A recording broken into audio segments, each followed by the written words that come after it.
श्री स्वामी समर्थ मंडळी तुमचं पुन्हा एकदा स्वागत असं आपल्या गणेश पवार ब्लॉग्समध्ये. सकाळी उठलं आहे, तयारी वगैरे केलं आहे.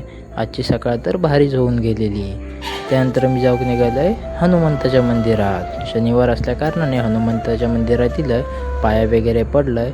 आपल्या सबस्क्रायबरांका दीर्घ आयुष्य लाभून दे ही ईश्वरचरणी प्रार्थना केली आहे. आणि त्यानंतर मी जाऊन निघाले बाजारात. बाजारात गेले. बाजारात तर ट्रॉफिक जास्त होऊन गेला होता.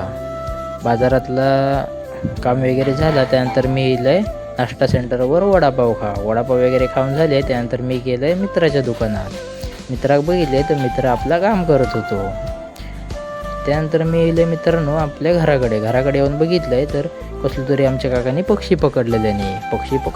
पक्षीक पाणी वगैरे पाजल्याने, त्याका धुतल्याने आणि त्यानंतर त्याका दिल्याने सोडू. पक्षी सुरुवातीक हालचाल करत नव्हतो. हालचाल करू लागलो. त्यानंतर त्याला दिल्याने सोडू. त्यानंतर मित्रांनो माझं काम असल्यामुळे मी गेले गांगवाडीत गेलं. गांगवाडीतलं काम वगैरे झालं. त्यानंतर मी येईल घराकडे येईल. तर मित्रांनो आजचा ब्लॉग कसं वाटलं सांगा आणि अशा नवनवीन ब्लॉगसाठी लाईक, कमेंट आणि शेअर करा.